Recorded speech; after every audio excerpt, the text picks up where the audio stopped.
রেসিপিটা করতে গেলে অবশ্যই আপনাকে কিন্তু খেসারির ডাল নিতে হবে, বোম্বাই মরিচ যেটাই বলেন না কেন সেই মরিচটা অবশ্যই লাগবে। এই রেসিপির একটা টিপস আছে, সেই টিপসটা আপনাদেরকে শেয়ার করি। জীবনের সবচেয়ে বড় জয় হলো এমন কিছু করে দেখানো। একটা সময় যা সবাই ভেবেছিল তোমার দ্বারা কিচ্ছু হবে না, তুমি কখনোই কিছু করতে পারবে না।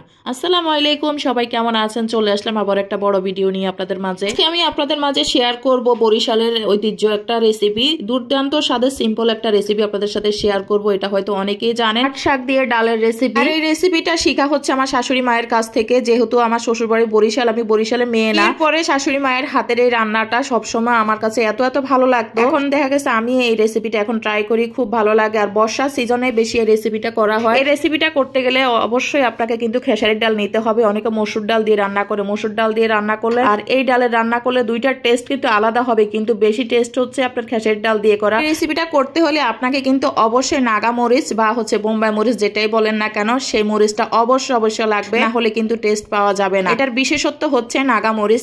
নাগা মরিচ দিয়ে খেতে খুবই ভালো লাগে।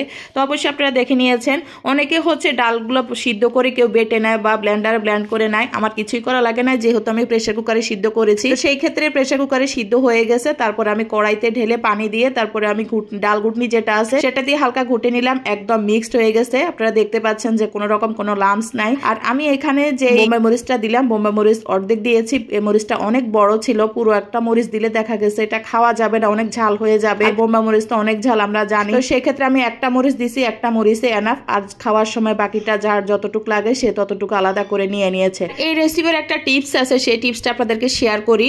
এই ডাল যখন রান্না করবেন, তখন ডাল যখন হয়ে আসবে এর কিছুক্ষণ আগে কিন্তু এই শাকগুলা দিতে হবে। শাকগুলা দিয়ে কিন্তু বেশিক্ষণ রান্না করা যাবে না। এই শাকগুলা দেওয়ার পরে যখন দেখবেন বলক চলে এসেছে, একদম মিক্সড হয়ে গেছে, তখন কিন্তু এই শাকটা আপনারা নামিয়ে ফেলবেন। এটা দিয়ে কিন্তু বেশিক্ষণ রান্না করা যাবে না, না হলে আসলে ভালো লাগবে না। আর আমার এই শাকগুলো আসলে বেশ কিছুদিন আমি ফ্রিজে রেখেছিলাম, সেই জন্য একটু শুকিয়ে গেছে। আর এই ডাল রান্নার ক্ষেত্রে কিন্তু শাক অতিমাত্রায় দেওয়া যাবে না, বেশি শাক দিলে কিন্তু তেমন একটা মজা লাগবে না। আমি এখানে আধা কেজি ডাল নিয়েছি, আর আমি শাক কতটুকু নিয়েছি আপনারা দেখে নিয়েছেন। এর থেকে যদি কম শাক দেওয়া যায় তাতেও কিন্তু ভালো হয়। অতিমাত্রায় বেশি শাক দিলে কিন্তু এর ডালের টেস্ট তেমন একটা পাওয়া যাবে না। যাই হোক, এবার আমি ফোড়ন দিব। ফোড়নে কি দিলাম দেখে নিয়েছেন। এখানে শুকনা মরিচটা দিলাম, যে খাওয়ার সময় শুকনা মরিচ অনেকে পছন্দ করে। শুকনা মরিচের বোটগুলো ফেললাম না কেন, কারণ ঝাল বের হয়ে যাবে, সেজন্য বোট ফেললাম না। এরকম ভাজতে ব্রাউন কালার যখন হয়ে আসবে, তখন আমি কি করব, ফোড়নটা দিয়ে দিব। দেখেন ডালের কালারটা কতটা সুন্দর আসছে। ফোড়নের সময় আমি যে পেঁয়াজ আর রসুনটা দিয়েছি একটু বেশি করে দিয়েছিলাম, কারণ এই ডালের মধ্যে রসুন পেঁয়াজটা ফোড়নে দিলে বেশি দিলে ভালো লাগে। আর ডালটা এরকম পাতলা রাখবেন, বেশি পাতলা রাখবেন না, একদম ঘন রাখবেন না, কারণ এই ডাল যখন ঠান্ডা হবে তখন পারফেক্ট ডাল হবে। কিন্তু আপনারা যদি ঘন করে ফেলেন, তখন ঠান্ডা হওয়ার পরে এই ডাল একদম বসা হয়ে যাবে, খেতে একদম ভালো লাগবে না। ফোড়ন দেওয়া হয়ে গেছে, এবার আমি ডাল নামিয়ে ফেলবো চুলা থেকে। ফোড়ন দেওয়ার পরে যখন ডাল ফুটে উঠবে, তখন সাথে চুলা থেকে নামিয়ে ফেলবেন। ডাল রান্নার কিন্তু ফাইনাল লুক দেখেন কতটা সুন্দর আর কতটা ইয়াম্মি হয়েছে। আল্লাহ হাফেজ।